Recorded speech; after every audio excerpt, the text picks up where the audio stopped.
Mummy जी, सामान की list बना दी है। ये कुछ जरूरी सामान है जो मंगवाना है। कोमल ने लिस्ट अपनी सास रंजना जी के हाथ में थमा दी। रंजना जी ने चश्मा ठीक किया और गहरी नजरें गड़ाकर सामान पढ़ा। फिर पेन लाने को कहा। ये दाल 2 किलो की क्या जरूरत है, 1.5 किलो ही बहुत है। और ये मूंगफली, वो भी आधा किलो ज्यादा है, ये भी कम करो। 5 किलो घी। बहू, तू तो इस घर को ही डुबो देगी। अरे पैसे क्या पेड़ पर उगते हैं जो इतना सामान लिख दिया। अगर मैं नहीं हूँ तो तू तो इस घर को ही बेचकर खा जाए। तुझे क्या पता कितनी मुश्किलों से मैंने ये घर बनाया है, इसका एक एक सामान सजाया है। तेरी तरह राशन पर इतना पैसा फूकती तो ये घर ना बना पाती। लेकिन मम्मी जी, मूंग की दाल पापा जी की सेहत के लिए अच्छी रहेगी, उन्हें पचाने में भी आसानी रहेगी। और मूंगफली तो रोज खाना चाहिए, इससे प्रोटीन मिलता है। अब मूंगफली बादाम से तो सस्ती ही आती हैं, और अभी सर्दियों में आप लड्डू तो बनाओगे, इसीलिए इकट्ठा सस्ता पड़ेगा। अब 1-1 किलो घी तो महंगा ही पड़ेगा, कोमल ने समझाना चाहा। तभी रंजना जी फिर से गुस्सा करते हुए बोली, तो अपनी गणित अपने पास ही रख, इकट्ठा घी लाना भी महंगा होगा। और तू मुझसे बहसबाजी मत कर, ये घर मेरा है तो मेरे हिसाब से ही चलेगा।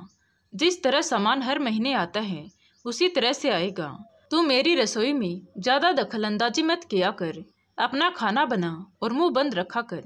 रंजना जी के कहने के बाद कोमल फिर से चुप हो गई। फिर ये पहली बार भी तो नहीं हुआ था कि उसको इस तरह से डांटा गया हो।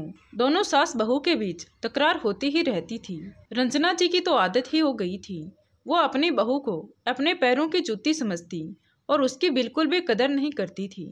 हर समय ताने देना, अपमान करना उनकी आदत हो गई थी। कोमल भी कुछ तो संस्कारों की वजह से सब सहन कर रही थी और कुछ उसकी मजबूरी थी। उसका पति मुकेश ज्यादा कुछ कमाता नहीं था। ससुर प्रकाश जी की तो सरकारी नौकरी थी। मुकेश ज्यादा नहीं पढ़ा तो उन्होंने ही एक बिजली की छोटी सी दुकान खुलवा दी। बस वो उसी पर सुबह शाम बैठता था। पर कमाई इतनी भी नहीं थी कि दोनों जनों का पेट भी भर सके। घर का सारा मोटा खर्चा मुकेश के पापा ही उठाते थे, इसीलिए वो और कोमल उनसे दबकर रहते थे। उसके अलावा रंजना जी के घर में तूती बोलती थी। वो पूरे घर को अपनी अंगुली पर रखती थी और सब घर वालों को नचाती थी।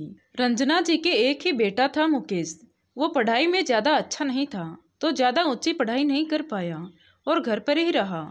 अब भला बेरोजगार लड़के से कौन अपनी लड़की की शादी करता, तो इसीलिए रंजना जी ने जिद की और एक दुकान किराए पर ली और उसमें ही बिजली का सामान भर दिया, ताकि इसी बहाने से मुकेश व्यस्त तो रहे। शादी तो उनको भी बेटे की करनी थी। कोई भी लड़की वाला आता तो वो यही कहती, एक ही बेटा है हमारा, आगे पीछे जो भी है सब इसी का है। कमाई का तो क्या है, दुकान तो चल रही है और मेरे पति की भी सरकारी नौकरी है। बुढ़ापे में हमें तो पेंशन मिलेगी तो आपकी बेटी पर भार नहीं आएगा, वो हमारी जिम्मेदारी से तो मुक्त रहेगी। इतना बड़ा घर भी है और रहने वाले हम 3 लोग ही हैं। आपकी बेटी आएगी तो हमारे घर पर राज ही करेगी। यह घर सोना चांदी सब उसका ही होगा। कोमल के पिता ने ये सब सुना तो उन्हें लगा कि उनकी कोमल तो इस घर पर राज ही करेगी, इसीलिए उन्होंने हामी भर दी। कोमल को ये रिश्ता पसंद नहीं था, पर उसकी बड़ी बहन मानसिक रोगी थी। पापा मम्मी उसके कारण तनाव में रहते थे, बहुत जगह इलाज करा चुके थे, बहुत सा पैसा भी लगा चुके थे। ऐसे में उनके लिए शादी करना आसान नहीं होगा। पर बेटी की शादी तो करनी है और छोटी बहन भी कब तक कुंवारी बैठी रहेगी। सब कुछ सोच समझकर देखभाल करके कोमल के पापा ने हामी भर दी। पर वो ये भूल गए थे कि लड़की की शादी के लिए घर परिवार और ससुर जी की नौकरी से ज्यादा जरूरी है कि लड़के की काबिलियत और उसकी कमाई देखी जाए। आखिर लड़की को जिंदगी लड़के के साथ ही बितानी है। पति की कमाई हो तो वो सिर ऊपर उठाकर चल सकती है, गर्व से जी सकती है। कोमल और मुकेश की शादी हो गई। शुरुआती दिन तो अच्छे रहे, पर बाद में उसकी सास ने अपने रंग दिखाने शुरू किए। उसकी सास उसकी हर बात और हर काम में टोका टोकी करने लगी थी, जो उसके लिए असहनीय था। वो हर बात में ये जताने लगी थी कि उनका पति कमा रहा है तो उसे सोच समझकर खर्चा करना चाहिए। कोमल चाय बनाती तो रंजना जी टोक देती, थोड़ा दूध कम डाला कर, दूध आजकल बड़ा महंगा हो गया है।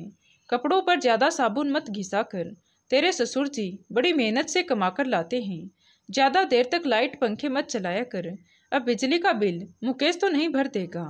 ये टीवी देखना तो लाइट की बर्बादी है, इन सब से कुछ मिलता नहीं है। कोमल का जीना मुश्किल हो गया था। वो अपने मायके में भी कुछ नहीं बता सकती थी, क्योंकि उसके मायके वाले वैसे ही बड़ी बेटी की बीमारी से बहुत परेशान थे। इसीलिए कोमल बस छुपकर आंसू बहा लेती थी। अब सास तो रोज ही ये जताती थी कि घर उसके पति की कमाई से ही चल रहा है। वो रोज किसी न किसी बहाने से कोमल से तकरार करती रहती थी। सच है, जो ज्यादा कमाता है वो सबके सिर पर सवार रहता है। रंजना जी के व्यवहार में कोई सुधार नहीं आया और उधर मुकेश की कमाई भी ज्यादा नहीं बढ़ी थी, इसीलिए वो अपना दबदबा बनाए रखती थी। मुकेश सुबह का गया रात को घर आता था। वो अपनी पत्नी को कभी कहीं घुमाने या सिनेमा दिखाने भी नहीं ले जाता था, क्योंकि थोड़ी बहुत जो दुकान से कमाई होती थी वो दुकान का किराया भरने में ही चली जाती थी। इसलिए मुकेश के पापा अपनी कमाई में से ही पैसा देते थे। कोमल का जीवन एक मशीन की तरह हो गया था। सुबह जल्दी उठो, सारे काम करो, दिन रात सास के ताने सुनो। एक खुली जेल में वो सजा काट रही थी, पर उसके मन की सुनने वाला कोई भी नहीं था। वो अकेले में आंसू बहाकर रह जाती थी। मुकेश से क्या कहती, वो तो खुद अपने काम से रात तक घर आता था और सुबह जल्दी जाकर दुकान खोल देता था। कोमल एक दिन खाना बना रही थी तो रंजना जी रसोई में आकर बोली, थोड़ा देखभाल के सामान काम में लिया कर, इतनी महंगाई का जमाना है और ये पापड़ सेकने की क्या जरूरत है, बेकार में ही सलाद काट रही है, कोई चीज मुफ्त में नहीं आती है, रोज रोज दाल बनाने की भी क्या जरूरत है। तेरे पापा जी और मैं तो कितना कम खाते हैं, घर में जो सबसे ज्यादा कमाता है जब वो ही नहीं खाए तो बाकी चीजें बनाने का क्या मतलब है। और तेरे पापा जी को और मुझे तो ये सब्जी पसंद नहीं है, मत बनाया कर। पहले जो ज्यादा कमाता है उसका ध्यान रखा कर। और मुकेश के लिए दुकान में टिफिन भरकर भेजने की क्या जरूरत है, वो वहाँ दिन भर बैठा ही तो रहता है। कोमल ये सब सुनकर चौंक गई। रंजना जी उसे हर बात में टोका करती थी और कोमल के मन को यही बात कचोटती थी। वो बेहद दुखी रहने लगी थी। घर का काम तो हो जाता था, उसके बाद कोमल अपने कमरे में ही रहती थी। उसकी पढ़ाई शादी के कारण अधूरी रह गई थी, जिसे वो पूरा करना चाहती थी। उसने अपनी सास को अपने फैसले के बारे में बताया तो वो भड़क गई। अब भला पढ़ाई लिखाई करके क्या करेगी, शादी तो तेरी हो गई है, तू घर ही संभाल। पर इस मामले में कोमल के ससुर जी ने उसका साथ दिया। तुम्हें क्या है, तुम्हारा काम तो हो जाएगा, उसके बाद बचे समय में ये पढ़ना चाहती है तो क्या बुराई है। हमारा बेटा तो नहीं पढ़ पाया, कम से कम बहू तो पढ़ाई कर लेगी। हो सकता है ये पढ़ाई करके अपने पैरों पर खड़ी हो जाए तो हमारे मुकेश का भी भाग्य खुल जाएगा। ससुर जी की सहमति मिलते ही वो पढ़ाई में जुट गई और उसने अपनी डिग्री पूरी कर ली। डिग्री पूरी करते ही प्रकाश जी ने उसे प्रतियोगी परीक्षा का फॉर्म भरवा दिया और कुछ महीनों बाद कोमल की सरकारी नौकरी लग गई। तो ये बात उसकी सास को हजम नहीं हुई। पढ़ाई तक तो ठीक था, पर अब बहू नौकरी करेगी तो घर कौन संभालेगा और वो किस पर राज करेगी। मुकेश अपनी पत्नी की सफलता से बहुत खुश था। वहीं प्रकाश जी ने बहू को बहुत सारा आशीर्वाद दिया, पर रंजना जी अड़ गई कि बहू नौकरी नहीं करेगी। ठीक है, पढ़ाई कर ली, परीक्षा दे दी, नौकरी भी लग गई, पर नौकरी करना जरूरी तो नहीं है। तेरे ससुर जी कमा रहे हैं, हम खुद भी खाएंगे और तुझे और तेरे पति को भी खिलाएंगे। मम्मी जी, खाना तो भिखारी को मंदिर के बाहर भी मिल जाता है, पर पेट भरना ही काफी नहीं है। उसे कितनी बार दुत्कारा जाता है, भीख के लिए सुनाया जाता है, उसकी हंसी उड़ाई जाती है, उसका अपमान किया जाता है। कोमल ने कहा, मैं भी यही सब सहन कर रही हूँ। मैं इस घर में रहती तो हूँ, खाना भी खाती हूँ, पर वो इज्जत की रोटी नहीं होती हैं, क्योंकि वो रोटी मेरे पति की कमाई से नहीं, मेरे ससुर जी की कमाई से आती हैं और उसके लिए मुझे ताने दिए जाते हैं। मैंने सब सहन किया क्योंकि मैं तब मजबूर थी, पर अब मजबूर नहीं हूँ। अब मैं भी अपने पैरों पर खड़ी हूँ, मैं इज्जत की रोटी खा सकती हूँ। रोज रोज की तकरार से भी मैं परेशान रहती हूँ। मेरे पापा ने मेरी शादी कर दी क्योंकि उनकी मजबूरी थी। मैंने मम्मी पापा का मन रखने के लिए ये शादी की थी। मुझे लगा था कि चलो कोई ना, एक ही बेटा है तो मेरी सास अपनी बहू की लाड करेगी, पर आपने तो मुझे दिन रात ताने दिए कि मेरा पति कमाता नहीं है। पर मम्मी जी, मुकेश जी मेरे पति बनने से पहले आपके बेटे हैं। मैं भी कह सकती हूँ कि जब आपका बेटा इतना कमाता नहीं है कि वो अपनी पत्नी का पेट भर सके, तो आपने उसकी शादी क्यों की? क्यों किसी लड़की की जिंदगी बर्बाद की?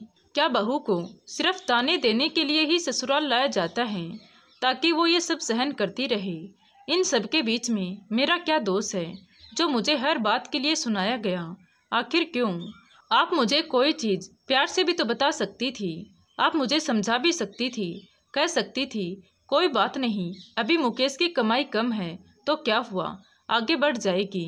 ये दिलासा भी दे सकती थी कि अभी तो मैं और तेरे ससुर जी हैं, तो तू किसी बात की फिक्र मत कर, हम सब देख लेंगे, संभाल लेंगे।